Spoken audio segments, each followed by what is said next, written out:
bem, pessoal? Sejam todos muito bem-vindos à primeira edição do nosso podcast escolar, o La Salle Talk. E meu nome é Alex Paulo, eu sou o seu apresentador por hoje. Esse aqui é o Lucas Godoy. A gente já está trabalhando em algum projeto aqui na escola que se chama La Salle News. A nossa ideia é trazer um aspecto jornalístico aqui para a escola, trazer informações interessantes para vocês. E hoje a gente está aqui trazendo esse podcast com a intenção de falar sobre a consciência negra, que é um tema extremamente importante que a gente está abordando aqui na nossa escola. E para isso, claro, a gente não poderia trazer outra pessoa, ela que dispensa apresentações, que tem uma pós-graduação em Ciências Sociais, simplesmente fantástica professora de História, Luciana Inácio.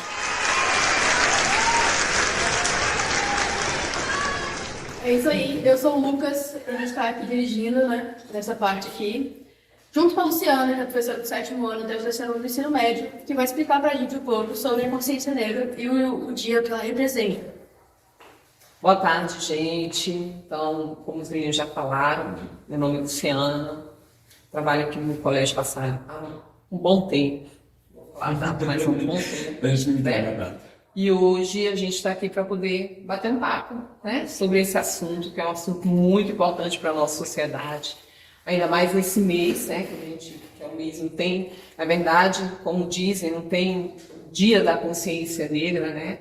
Eu acho que a gente precisa ter alguma consciência humana e isso que é necessário na nossa história. Mas também a gente não pode esquecer dessa nossa história, né, do que a história nos traz e a importância de falar sobre esse tema. Né? É isso. Então, professor, a gente preparou aqui algumas perguntinhas, né, para a gente poder estar conversando a respeito. E a primeira que a gente tem é a seguinte, que a gente aqui no Brasil, a gente viveu muito tempo numa uma sociedade escravocrata, né, que a escravidão é sempre foi uma parte básica da sociedade. E a gente queria saber como que essa coisa começou aqui no Brasil, como que a gente chegou nessa escravidão. Então vamos lá. É importante a gente voltar um pouquinho lá atrás, né, para poder falar dessas grandes navegações. As grandes navegações é referente aos séculos XV e XVI, né? E quando esses portugueses chegam aqui no Brasil, eles iniciam o processo de escravidão indígena, né? E depois, quando dá lá mais ou menos 1530, 1534, a gente está ali no ciclo da cana-de-açúcar, e aí esse ciclo traz, muito concentrado na região Nordeste, e esse ciclo, então, ele é transformado, né? Esse ciclo, então, ele traz uma necessidade de uma mão de obra, né, diferente. E por que teve essa troca? Primeiro porque os indígenas, eles estavam meio resistentes a essa questão da escravidão aqui no Brasil. Então, como esses africanos, né, eles já trabalhavam em outras regiões, em outras colônias portuguesas, os portugueses já conheciam o trabalho desses africanos, né, a gente não pode ainda falar dessa questão de ser escravo, mas já tem esse conhecimento do trabalho do africano. Esses africanos vieram parar aqui no Brasil. Então, o primeiro momento que a gente tem, né, de mão de obra escrava africana é em 1533, 1534, ainda no ciclo da cana-de-açúcar, né? Então, a partir desse ciclo, a partir desse momento, então começa esse tráfico negreiro aqui para o Brasil, né?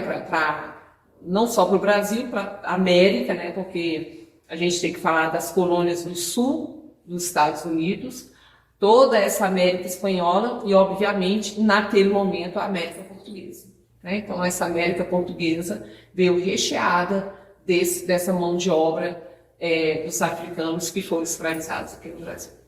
E hoje a gente não pode mais chamar de escravo, né? A gente chama de pessoas escravizadas. Pessoas escravizadas, né? E escravizados também pela África, porque dentro da África também tinha um processo de escravidão, né? Esse tráfico negreiro teve esse auxílio de alguns africanos, né? Teve o auxílio da Europa, né? E obviamente aqui da América, até porque o tráfico gerava muito lucro, né, para quem trabalhava com isso. E o professor, fazendo uma segunda pergunta aqui. Qual foi a importância do Quilombo dos Palmares e do seu líder?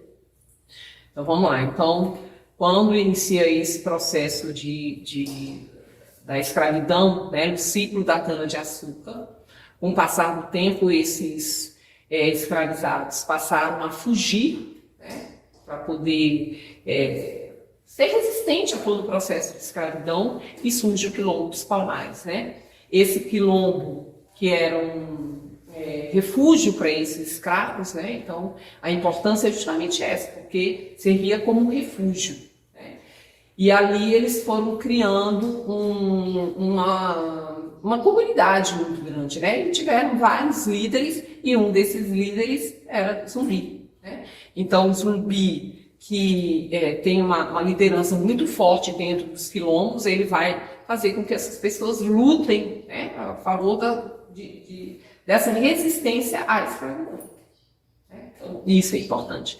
Então, hoje, quando a gente fala no Dia da Consciência Negra, a gente retrata, obviamente, essa figura de Zumbi, mas a gente também não pode esquecer de outras pessoas importantes, como Dandara, que era a esposa de Zumbi. E aí, obviamente, falar de todo o processo de abolição da escravidão. Né? Então, esse processo de abolição vai dar a partir ali de 1850, já na metade do século XIX, e aí chega ao fim essa questão da abolição da escravidão em 1888, já um ano anterior à proclamação da República, que foi um dos pontos que levou à queda da monarquia aqui no Brasil. Né? Então vem a abolição da escravidão com a Lei Áurea, e logo depois a proclamação da República. Então, isso acabou ajudando também na queda de Dom Pedro II. E assim, a gente vê também que desde a Lei Eusébio de Queiroz, em 1850, já foi se enfraquecendo muito o tráfico de escravos e, consequentemente, todo um nível escravocrata no Brasil, né, que eram os escravocratas, e assim também foi afetando a família imperial. Né? Exatamente. E sempre é importante lembrar que o Brasil, né, foi um país escravocrata, elitista, machista. Né? Então a luta dos movimentos sociais aqui no Brasil, ela é incessante, né? Ela precisa dar essa continuidade. A gente só consegue alguma coisa aqui no nosso país com esses movimentos sociais. Se hoje a gente tem leis, né, antirracistas, se hoje a gente tem lei de cotas, né, inclusive agora está vindo uma nova lei de cotas aí, aqui para a nossa sociedade, é porque existiram movimentos em toda a nossa história, né, principalmente ali iniciando na República, que vai fazer com que essa comunidade preta ela seja inserida na sociedade como um todo. Então, isso é importante, né? Sempre lembrar de movimentos sociais que aconteceram no Brasil e que isso vai levar a essas leis que a gente não fala hoje. Por exemplo, a lei que se fala sobre fazer o estudo da história afro, né? Dos afrodescendentes, o estudo da história da África em todas as séries do ensino básico. Coisa que antes não existia. Então, no momento em que eu estudava, a gente não falava sobre isso. Então, a importância de se falar sobre isso hoje, né? De estudar sobre a cultura afro, sobre a África aqui no colégio. Né? Em todos os colégios, seja ele particular, seja ele público. Né? E fazer essa valorização, né? dessa África, dos afrodescendentes, né? E todo esse processo, e incluir na nossa sociedade. Isso é importante. Não, eu também acho que esse assunto é muito importante, vai trazer um ensino melhor para os alunos e para eles terem a consciência dos seus dados, para sempre ter uma desenvoltura melhor no nosso mundo, né? E conseguir melhorar sempre cada vez mais o ensino e não ser termo de discriminação e vários outros termos que existem hoje em dia. E uma coisa, porque como você está falando, Luiz, quando a gente pensa em estudar isso, as instituições, né, educacionais, elas desempenham, então, um papel crucial nisso aí. Né?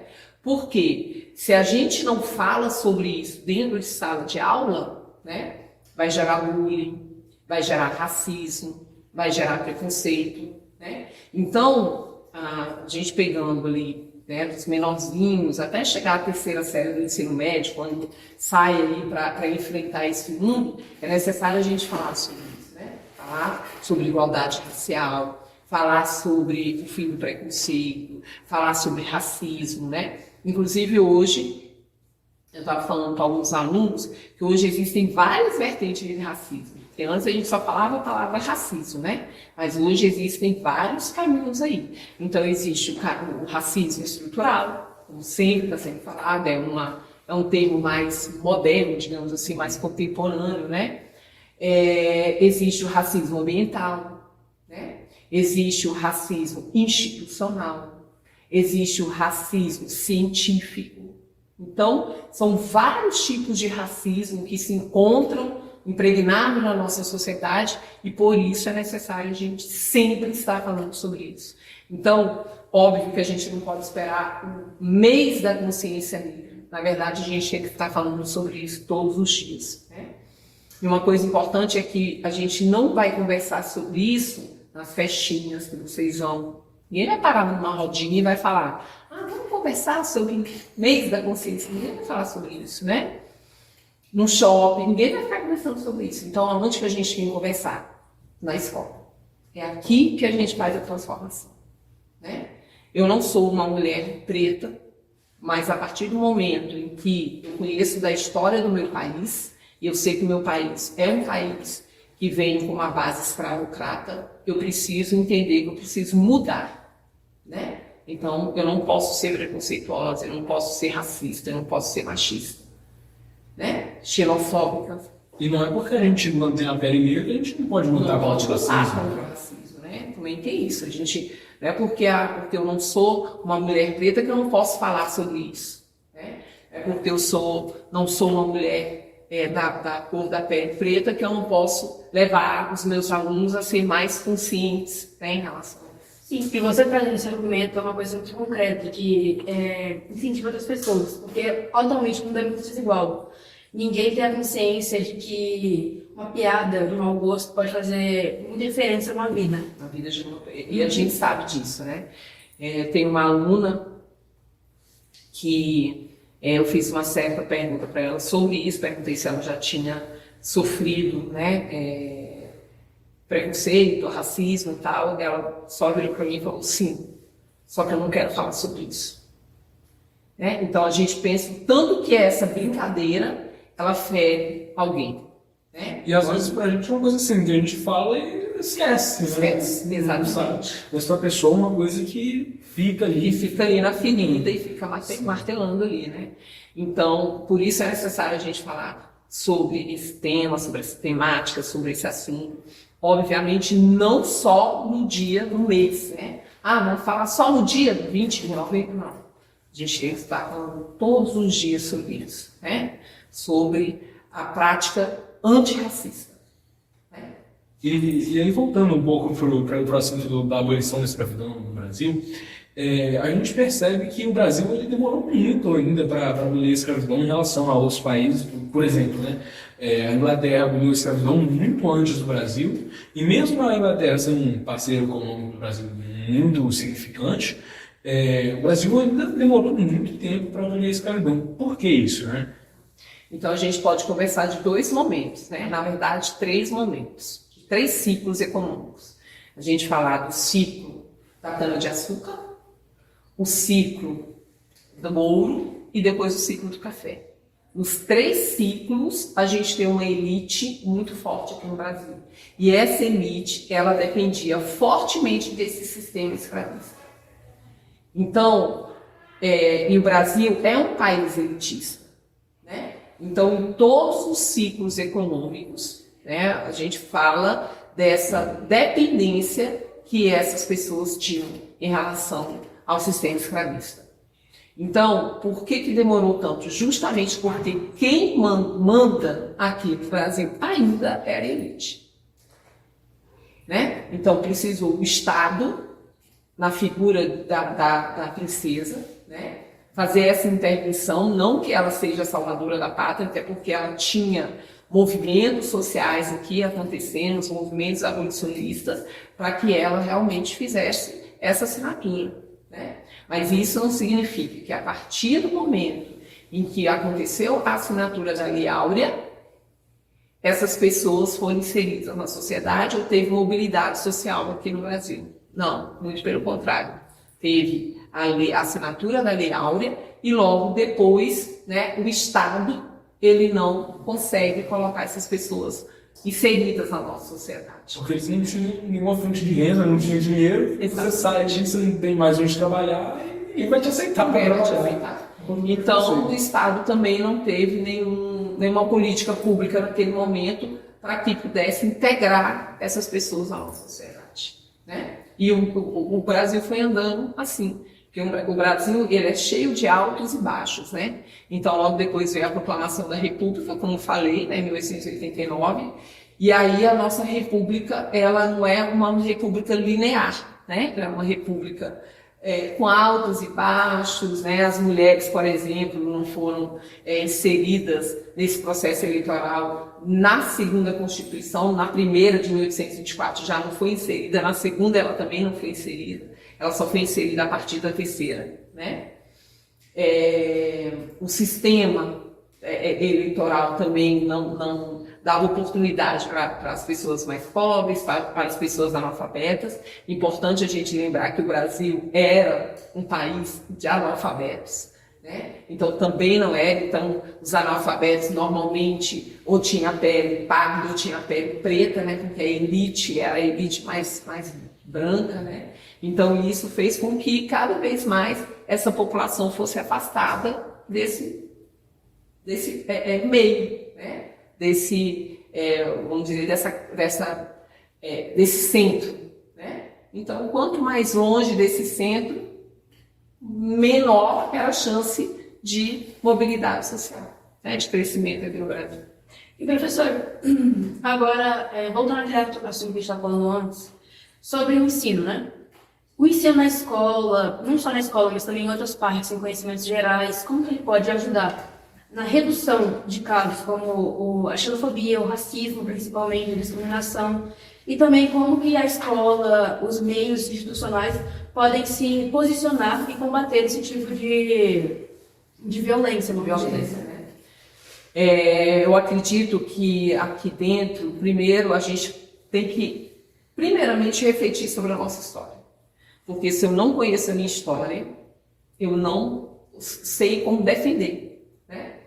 Primeiro dizer que história é a disciplina mais linda que tem, né, gente? Não tem como. História, né? Eu tenho que puxar pro meu lado, assim, mas refletir sobre isso, refletir sobre esse dia, levar essas pessoas a essa reflexão, óbvio que as disciplinas de humanas, elas vão fazer isso, né? E aí eu envolvo sociologia, eu vou envolver a geografia. Não que as outras não façam isso, tá? Mas isso faz parte, né? Essa temática, ela faz parte das nossas disciplinas, né? Então, a história, a primeira coisa que a gente tem que fazer é refletir sobre a nossa história. Quem somos nós? Né? Então, a partir do momento que eu entendo que aqui no Brasil realmente teve esse racismo estruturado, aí eu já consigo ir para o segundo ponto. Porque aí o segundo ponto, a gente tem que pensar em combater esse racismo. E como que a gente pode combater esse racismo, né? Levar essas pessoas a terem essa consciência política, essa consciência na questão racial. Então, segundo ponto. O terceiro ponto é promover a diversidade. Então, fazer eventos, né, que vai destacar essas figuras étnicas, fazer eventos para promover a aceitação, fazer eventos para valorizar essas pessoas, e isso também vai nos ajudar. Né? Obviamente, incentivar a igualdade, aí a gente passa por uma coisa, para algo mais macro, né? Então, incentivar as políticas públicas. Tem um site, eu não vou lembrar o nome agora, mas tem um site que a gente pode entrar nele e colocar uma política pública lá. Tá? E aí vai para o processo de votação, tal, até chegar nas mãos dos nossos deputados. Entende? Então, dessa forma também eu vou incentivando essa igualdade, né? Aí a gente pega esse site e coloca aqui, ó. A questão não. Vou lembrar o site, tá? Então tem esse site também. Tem esse site. E, obviamente, empoderar essa comunidade negra, né? Celebrar, fazer com que ela tenha um papel importante. Por exemplo, a gente fala de Machado de Assis. Eu tenho certeza que os professores de linguagens, todos eles, falam de Machado de Assis. Né? E o Machado de Assis, ele é lá do século XIX. E lá no século XIX, a gente tinha uma ideia chamada eugenia, lá na Europa. E essa eugenia chegou no Brasil. Né? Então, quando a gente fala de eugenia, corta aqui, tá, Alex? Peraí. Só segunda, vou aproveitar que eu tô mal. Isso me lembra muito aquele quadro da redenção de Kant, que a gente até viu um dia na sala hoje, que assim, você vê que as gerações anteriores eram de pessoas realmente muito negras, muito negras, e aí o bebê que nasce daqui a 3 gerações, ele é branco, né? Bem branco. Quando a gente fala de eugenia, a gente está falando da seleção dos seres humanos com base em sua característica hereditária. Então, aí, pegando a Redenção de Kant, né, que é a obra de Modesto Proclus, ele vai fazer um processo de branqueamento da população no século XIX, baseado nessa eugenia. Né? Então, aí já tem um racismo científico. Por quê? Porque a eugenia ela vai falar o seguinte, ó. Ela vai falar o seguinte, que a seleção de seres humanos com base em suas características hereditárias, com o objetivo de melhorar as gerações futuras. O termo foi criado pelo cientista inglês Francis Galton. Então, quer dizer, alguém da Europa chegou e pensou, cara, vamos fazer o branqueamento da população. Quem tem a pele preta é uma pessoa que não sabe pensar. E isso chega aqui no Brasil. Agora vamos voltar para Machado de Assis, tá? Machado de Assis é desse período. Lá no tempo que eu estudava, né, e vários professores de vocês também, Machado de Assis foi retratado como um homem branco. Por quê? Porque se ele era um homem preto, ele não pensava. Entende? Então, como ele escrevia muito bem, ele foi retratado como um homem branco. Também, né, hoje em dia no Brasil tem uma frase, que eu não sei se você já ouviu falar, mas tipo, hoje em dia, quem é rico é considerado branco, mesmo se você for negro. É uma frase muito impactante, que você pensa, tipo, isso não tem nenhum sentido com o que a gente vive hoje em dia. Exatamente. Mas aí também tem uma coisa, né? Se a gente entrar mais no centro da capital do Brasil, lá no centro, óbvio que a gente vai ver pessoas pretas. Óbvio, tá? Mas se a gente for fazer, né, uma contagem ali, a gente sabe que quem mora no centro são pessoas brancas. E quem mora na periferia são pessoas pretas. Entende? Então, por isso que a gente fala que existe no Brasil esse racismo já estruturado. É como se fosse uma regra. E isso não é regra. E a gente não pode transformar isso como uma regra. A gente não pode achar que quem é da elite ou quem se destacou na escola ou quem se destaca na política ou na área da medicina, da ciência, né? A gente não pode achar que quem vai se destacar só são pessoas brancas. Na verdade, a oportunidade de destaque tem que ser a todos. Né? Porque que a coisa da minha pele tem a ver com o que eu penso, com o que né? você pensa. Não, é um negócio para formar uma sociedade mais igualitária, né? Formar uma sociedade menos desumana, que respeite os outros. É um tema que, falando aqui, muita gente às vezes não vai ter a noção do que realmente ocorre nas ruas, ocorre no Brasil, do que realmente esse tema é tratado. Então, acho que o Dia da Importância da Consciência Negra é um dia muito importante para que a gente consiga pensar e refletir sobre a luta, a história e toda a batalha que eles tiveram até chegar onde está hoje. Porque até hoje não é fácil uma pessoa negra no Brasil enfrentar os mesmos problemas que ela enfrentava, né? Então, é algo muito, assim, um tema muito bem abordado. Eu acho que o melhor tema possível para começar, né, o La Salle Talk, que é um tema que, além de ter o dia aí próximo, né, é um tema que também traz muita diversidade para a escola, para vocês professores também, e para o mundo também, né? Que não é só os alunos que se interessam por esse tema. Exatamente. E eu vou falar que eu puxei muito saco de gente aí para a gente poder fazer essa primeira edição, porque eu sou apaixonado por história do Brasil. Eu falei, a primeira edição do podcast tem que ser com a professora Luciana, tem que ser sobre história. Mas é isso, gente. Eu acho que assim, é óbvio que não dá pra gente conversar sobre tudo aqui, né? Mas eu acho que esse primeiro momento de falar sobre esse tema, né? Porque fazer um podcast não pode ser só na brincadeira, né? Tem a brincadeira, vamos falar de música dessa vez, vamos falar de tal, mas também tem algumas coisas que a gente precisa levar a sério. E esse é um tema que a gente precisa levar a sério, né? A questão da igualdade humana, ela tem que ser levada a sério. Quem sabe de uma próxima vez a gente vai falar de Segunda Guerra, Primeira Guerra. É o conteúdo no próximo, mas vai acontecer. Vai acontecer, mas tem uma galera aí boa para vocês chamarem para vir aqui. Galera boa. E aí, assim, a gente tem o racismo no Brasil antes da Lei Áurea, e ele continua acontecendo mesmo depois dela, porque, como a gente falou aqui, o Estado não deu as condições para as pessoas negras continuarem tendo uma vida sustentável, Digna, né? uma vida digna depois da abolição da escravidão. O que essas pessoas negras que estavam nessa situação fizeram? E isso ainda tem alguma, por exemplo, alguma influência no dia de hoje?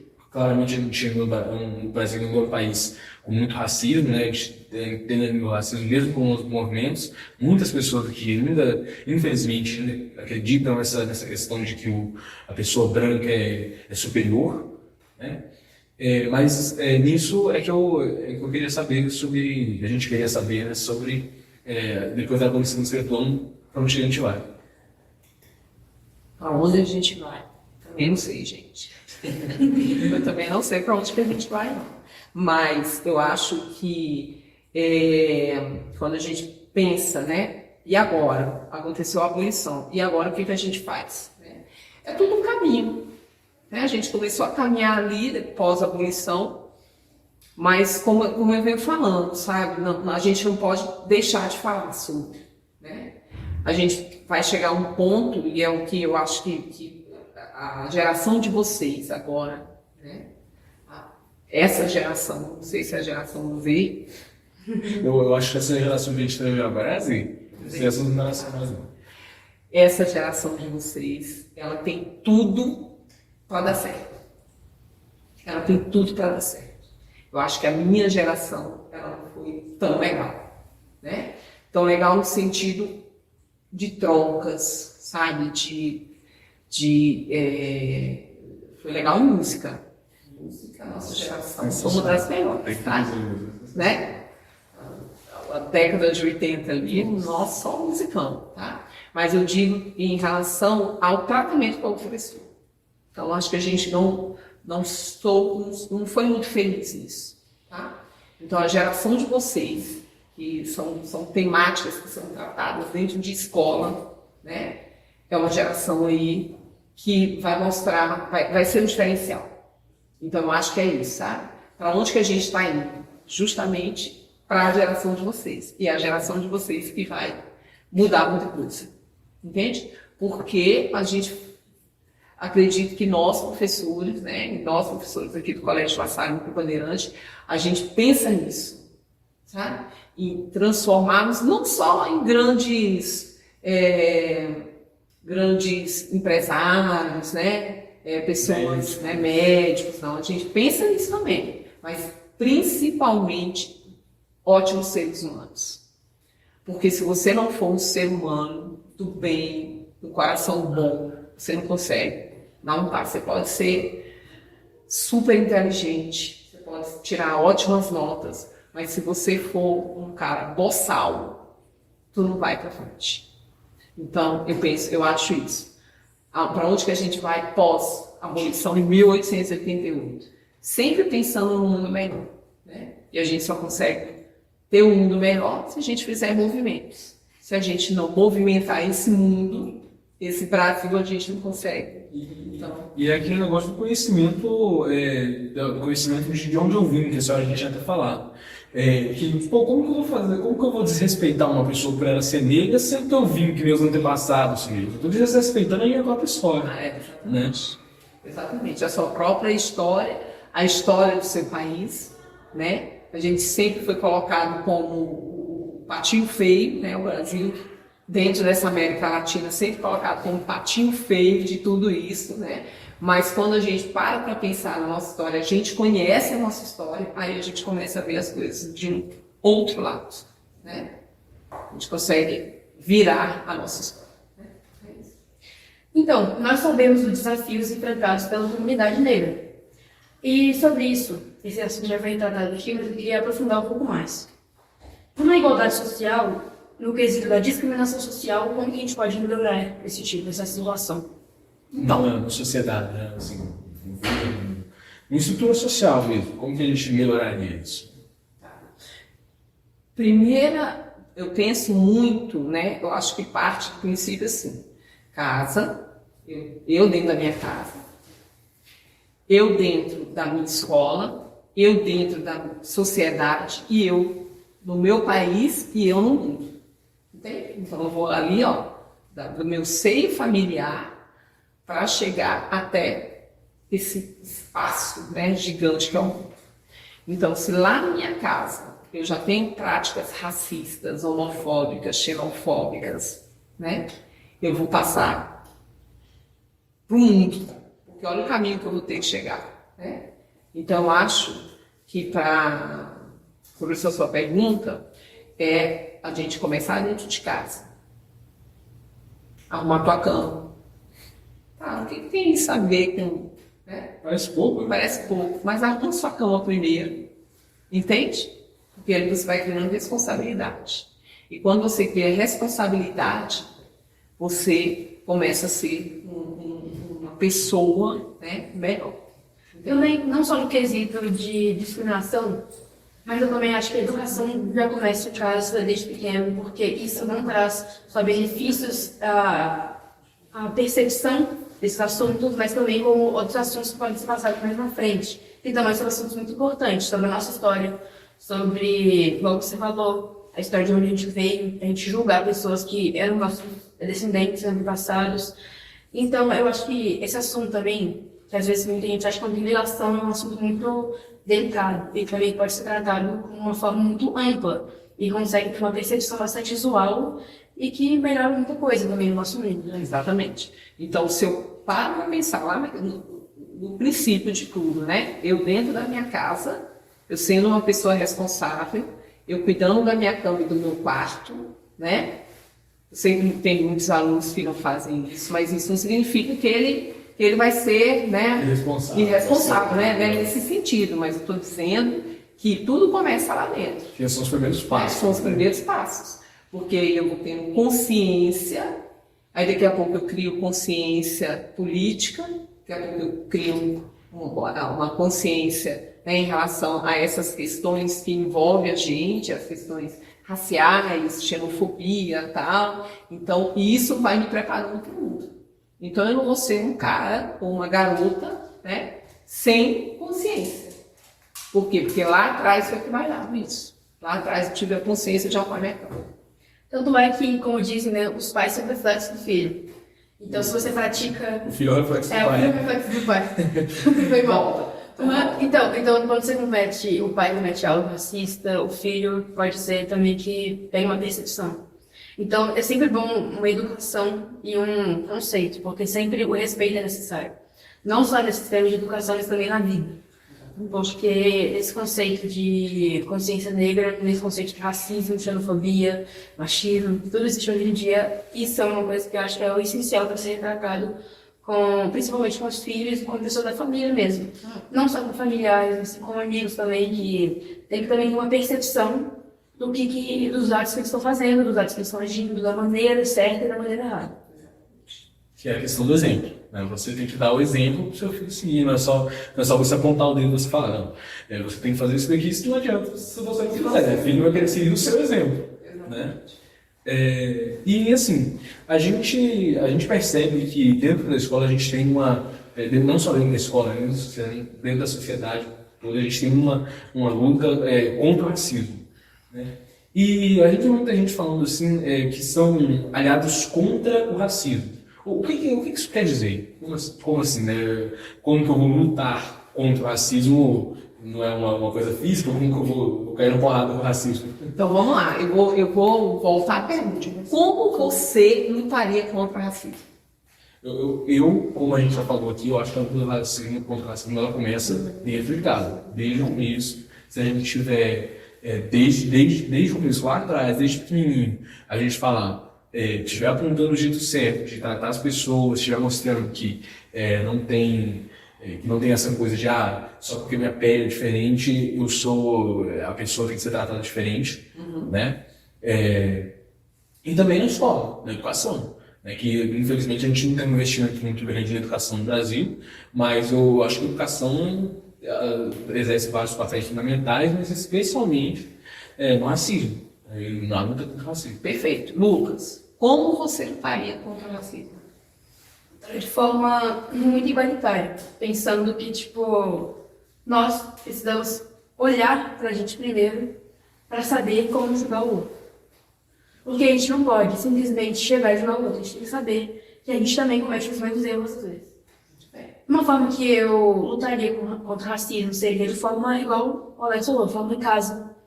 Começando pela educação desde cedo, quando eu tiver meus filhos também, uma educação desde cedo, expandindo e sempre ao lado certo, porque existe o lado certo, e o lado certo é correto de seguir. Então, na minha opinião, lutar contra o racismo não é só respeitando os outros, mas é mostrando para o mundo como que realmente funciona essa questão. O racismo, igual você falou, institucional, o racismo científico, o racismo velado, existem vários outros tipos de racismo, né? Que afetam, né, o nosso ambiente hoje em dia. Bom, então a pergunta volta para mim, né? Como que eu, Luciana, eu posso lutar contra essa questão do racismo, né? Então, dentro da minha área de ciências humanas, e eu como professora, o que eu posso fazer é mostrar para os meus alunos o quão é importante a gente ter consciência política, né? E aí eu estou falando de política, não estou falando de políticos, nada disso, mas o quão é importante a gente ter essa consciência, né? Porque a partir do momento que eu tenho essa consciência política, que eu conheço a minha história, eu não posso chegar na minha sala de aula para poder dar aula de história e ficar brincando. Na verdade, eu tenho que estar ali para a gente poder conversar, para a gente poder entender a nossa história, justamente para a gente não ter a prática racista. Não quebrar a linha de raciocínio. Exatamente. Tá? É isso, gente. Então, professora, muito obrigado pela sua presença aqui. Eu que agradeço. E agora a gente vai fazer umas perguntinhas rápidas, só fazer um bate-volta aqui surpresa, a gente não avisou, né? E aí a gente vai fazer umas perguntas aqui para você, a gente quer a resposta com uma palavra, Ok, tá bom? vamos lá. Deixa eu começar fazendo a minha pergunta aqui. Então vamos lá. Primeira pergunta, política de cotas. Necessária. E sobre Palmares. História. Sobre a abolição da escravidão e a situação dos negros pós-abolição. Sobre a abolição da escravidão, importante. Sobre os negros pós-abolição, injustiça. Sociedade igualitária. Justo, né? Justo. Dicas de livro de música relacionadas a esse tema. A trilogia Escravidão, de Laurentino Gomes, e uma música que eu gosto muito da Bia Ferreira, Cota no Mais Rico. Colégio La Salle no Clube Bandeirante. Não dá para responder só com uma pergunta, tá? Só com uma resposta, na verdade, né? Colégio La Salle no Bandeirante, para mim, hoje é uma referência, né? Na educação, tá? Eu acho que a gente ainda tem muito a fazer aqui no Colégio La Salle, mas eu percebo que a gente tem um alvo, né, que são os nossos estudantes que segura a nossa mão e a gente vai lutando por algo melhor, né? Eu vejo muito isso. Aqui a gente tem excelentes profissionais, né? E eu sou muito feliz aqui dentro. E o que eu posso dizer sobre o Colégio La Salle Doutor Bandeirantes, só antes de finalizar, é que eu sou apaixonado por esse colégio. Minha paixão mesmo, se fosse uma palavra, paixão. Então, Luciana, a gente agradece muito a sua presença. A gente agradece também muito o seu tempo que você cedeu para participar da sua entrevista, né, desse podcast com a gente. E muito obrigada pelo apoio, pelas perguntas, pelo ensinamento, né, que a gente recebeu também, né? A gente agradece de muito bom grado. E a gente agradece também muito aos nossos espectadores que estão acompanhando a gente, né, as pessoas que estão assistindo, e a gente espera que esse ensinamento que a gente tenha recebido também tenha sido passado para quem está assistindo, para quem está ouvindo esse podcast, às vezes fazendo outra coisa, mas escutando, até porque isso é um tema extremamente interessante e importante, como a gente estava conversando. Eu que agradeço o convite, né? Eu fico muito lisonjeada em relação ao convite que vocês me fizeram, ser a primeira a estar aqui no Talk, Isso. né? E é isso, eu espero que vocês tenham uma brilhante caminhada, um caminho brilhante, né? Para que dê tudo certo, né, no projeto de vocês. Tá bom? Muito obrigada e viva Jesus nos nossos corações.